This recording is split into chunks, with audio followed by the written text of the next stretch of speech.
हमें तुमसे प्यार कितना ये हम नहीं जानते, मगर जी नहीं सकते तुम्हारे बिना।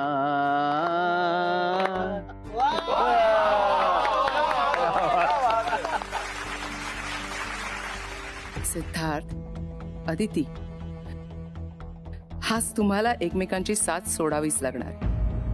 आणि आज हे घरही यापुढे एक साथ राहील की नाही हे सुद्धा सांगता येत नाही। आता तुम्ही पल्लू गा गा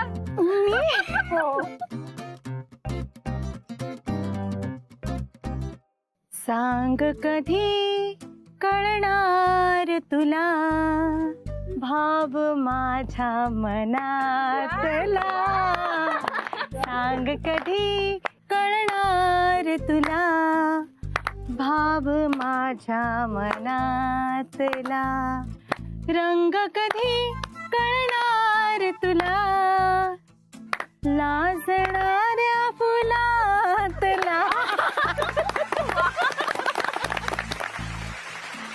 ए थांबा थांबा थांबा, सिद्धू आदिती, हे गाणं तुमच्यासाठी आहे, तुम्ही काय फक्त ऐकत बसणार का? बरोबर आहे, यांचा डान्स झालाच पाहिजे। सिद्धू दादा कमान कमॉन काय बोलताय तुम्ही? तुम्हाला माहितीये ना मला नाचता येत नाही। अरे अदिती आहे ना, ती खूप छान नाचते, ती घेईल तुला सांभाळून। चला चला उठा, या तुम्ही लवकर। नाही नको, खरंच नको। सिद्धार्थ, मी सांगतोय ना, होऊन जाऊ द्या बेटा। डान्स झाला पाहिजे, सिद्धू दादा डान्स झालाच पाहिजे।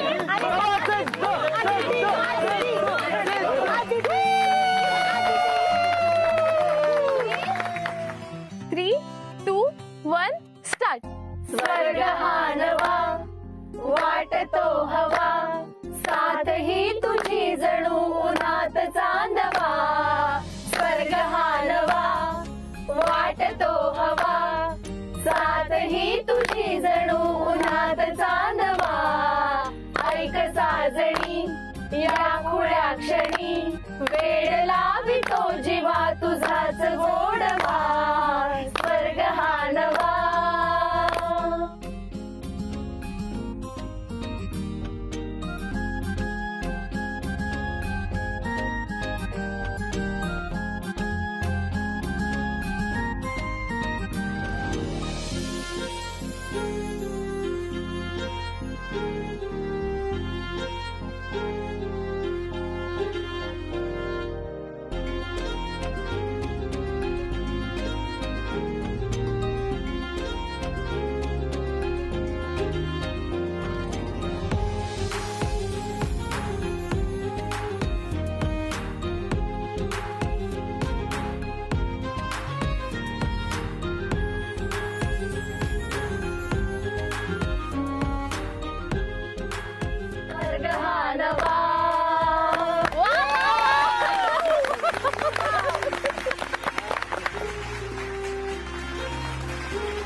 चंद्र बराच वरती आलाय, आता दुधात चंद्र बघायची वेळ झालेली आहे।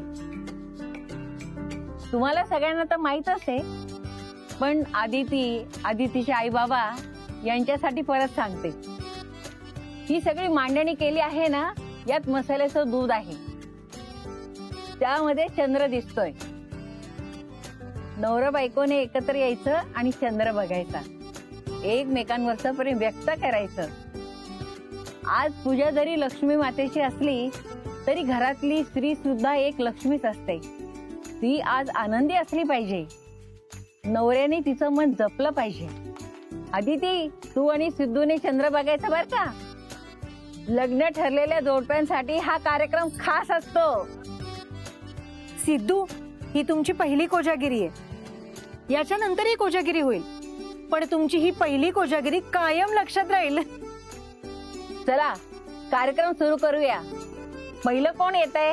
ही काय बयोबाई, पहिला मान तुमचाच. चला मग बयोबाई उठा.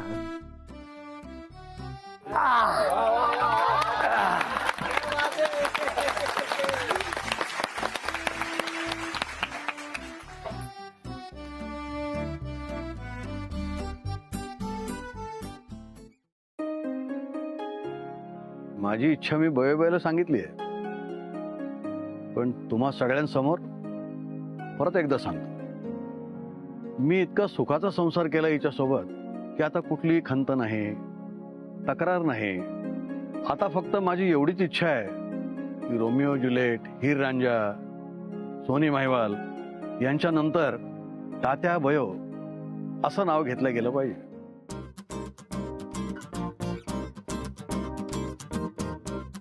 माझी एकच इच्छा आहे, या माणसानं मला आयुष्यात इतकं प्रेम दिलंय ना की यांच्या आधी मला मरण यावं. माझं आयुष्य यांना लाभू दे, एवढीच इच्छा उरली आता. अरे हे काय बयो, अरे आपण काय एवढे म्हातारे झालेलो नाहीये. अरे अजून खूप काळ जायचा आहे. मी असेपर्यंत तुला कुठेही जाऊ देणार नाहीये. अशी सहजासहजी पाठ सोडणार नाहीये मी माझ्या हेमा मालिनीची.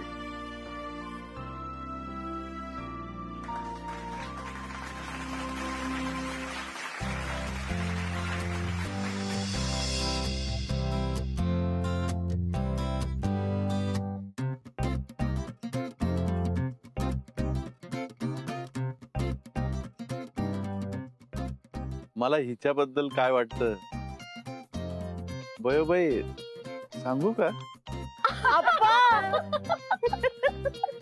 बयोबाई, तुला जे मी सांगितलंय ना हिच्याबद्दल तेच आहे अजूनही. खूप चांगली आहे ही. संपूर्ण घराबरोबर मलाही सांभाळून घेते.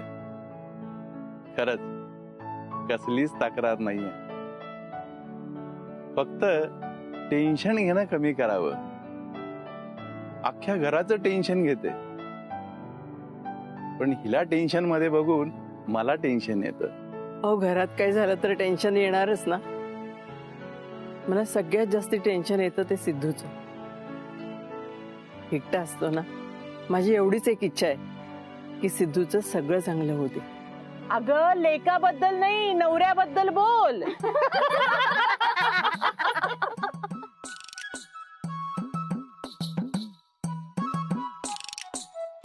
आता ह्यांच्याबद्दल काय बोलू?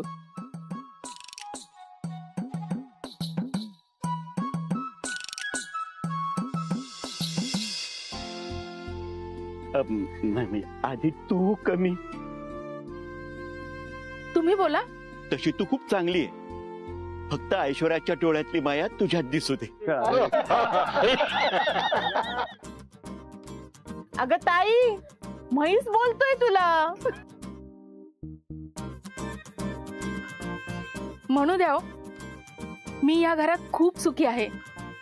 यांच्या बरोबर, ह्या सगळ्या माणसांच्या बरोबर. फक्त एवढंच की ऐश्वर्याला जेवढा वेळ देतात ना त्यातला थोडा वेळ मला द्या.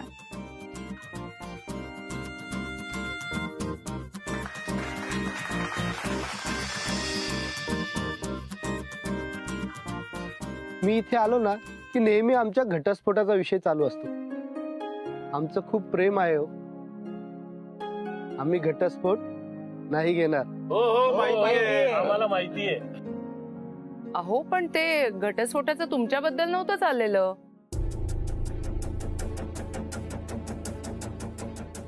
नाही म्हणजे तुमचा गैरसमज होतोय.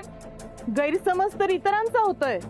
आम्हाला एकत्र आणण्यासाठी कुणाला काही प्रयत्न करायची गरज नाही हो. आम्ही एकत्रच आहोत. आणि मी मुलगी आहे तात्यांची. त्यांचे संस्कार असे वाया नाही जाऊ देणार. आणि यांचा काहीच त्रास नाही मला. त्यामुळे घटस्फोट हा प्रकार मी या घरात नाही होऊ देणार.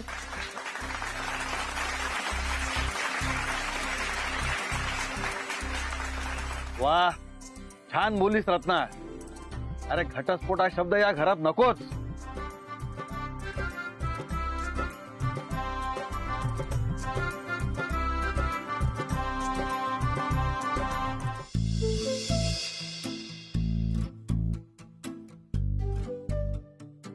आमची ही खूप साधी आहे. हा जराशी वेंदळी आहे पण गोड आहे.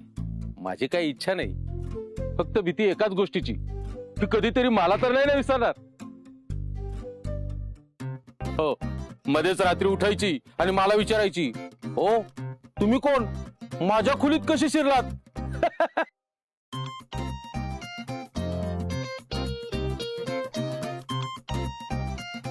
हो काय हे, बाकी सगळं विसरेन मी, पण मला इतकं सांभाळून घेणाऱ्या माणसाला कसं विसरेन?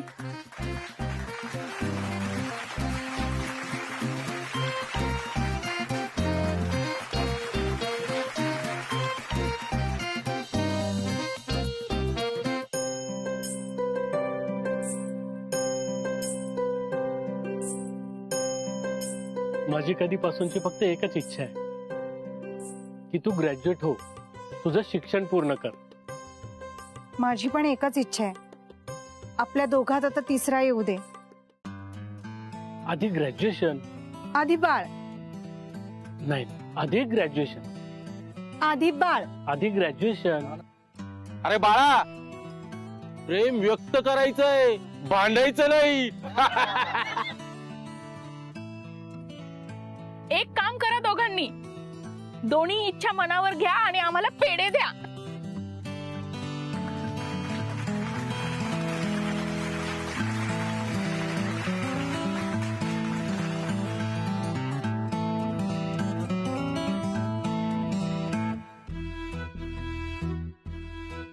काय सांगू तुझ्याबद्दल, सगळं काही मिळालंय मला. खूप लकी आहे मी पण खूप लकी आहे. फक्त तुम्ही काही कविता ऐकवता ना, त्या माझ्या डोक्यावरून जातात. हो.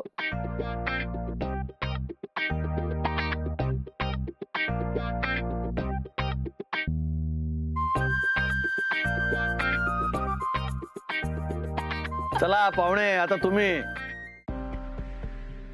मी आम्ही म्हणजे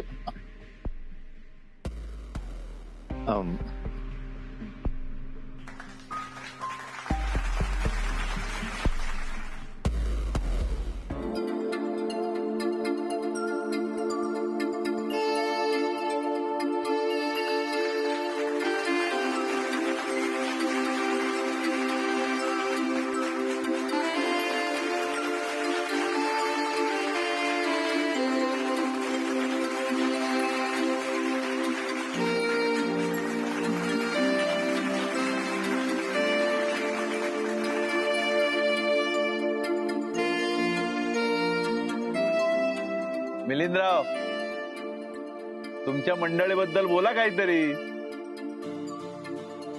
तर हिच्याबद्दल काय बोलू हे काही कळतच नाहीये, पण काही कवितांच्या ओळी आहेत त्या मी म्हणून दाखवतो.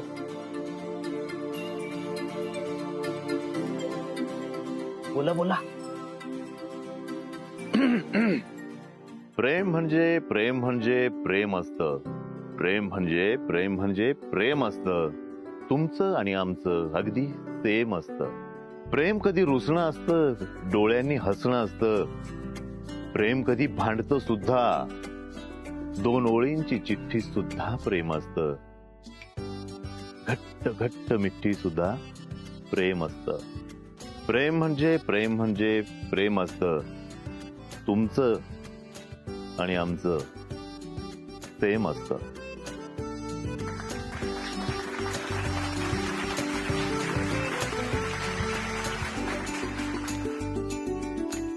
वीणबाई, आता तुम्ही बोला.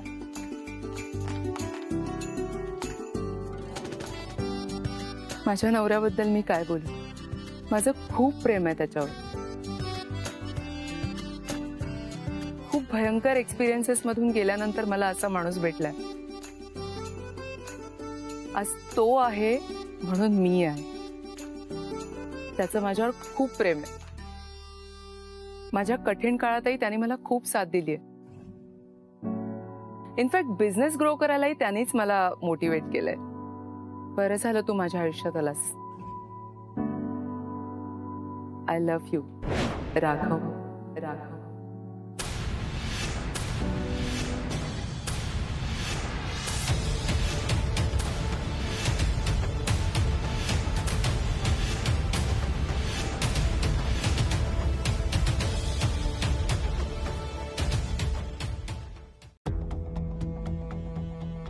मॉम, अगं काय बोलतेस तू? मिलिंद म्हणायचंय ना तुला? नो वे. इनफॅक्ट राघव सारखी व्यक्ती माझ्या आयुष्यात आल्यामुळे मिलिंद सारख्या खोट्या आणि लबाड माणसाशी. मॉम,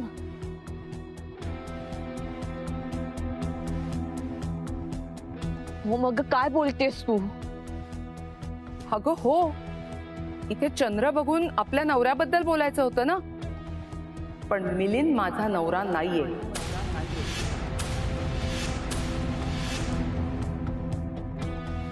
आय मीन आहे, पण एक्स. मी त्याला नवरा मानतच नाही आणि लवकरच आमचा घटस्फोट होणार आहे.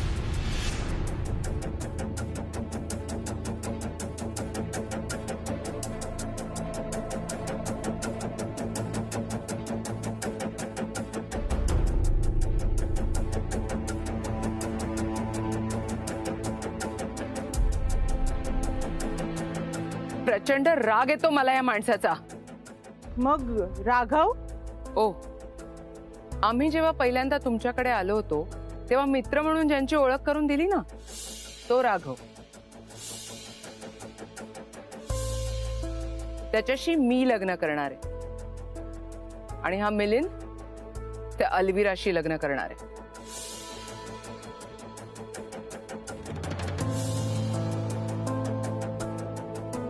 आम्ही खोटं बोलत होतो तुमच्याशी अदितीसाठी. हे काय बोलताय? असं कुठे असतं का? काय चुकीचं आहे यात? हे बघा, तुमच्या घरची तत्व आणि संस्कार मला नाही कळत. तुमचं असेल एकमेकांवर सो कॉल्ड प्रेम, पण आम्ही नाही आहोत तसे. एखादा माणूस पटत नसेल तर मी त्याच्यासोबत वेळ वाया घालवू शकत नाही. एकच आयुष्य आहे. लग्न केलंय म्हणून आपल्याला न आवडणाऱ्या माणसासोबत आयुष्य काढायचं का?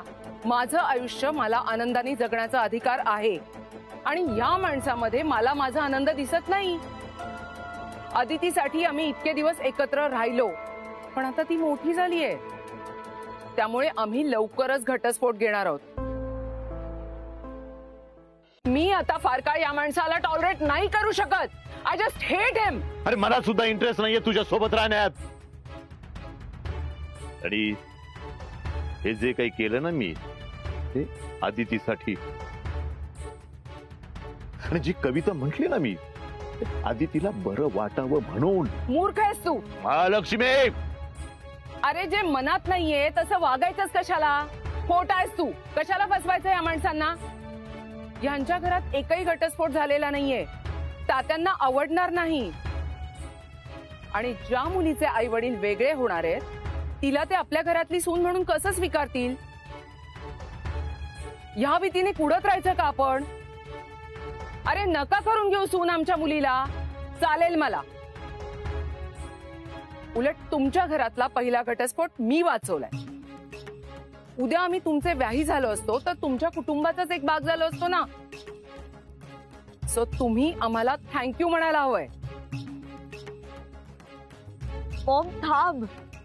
तुला जे काही बोलायचं होतं ते बोलून झालं ना. आमचं भविष्य तू नको ठरवू. मी नाहीच ठरवते तुमचं भविष्य. या देशमुखांचे संस्कारच ठरवतील सगळं.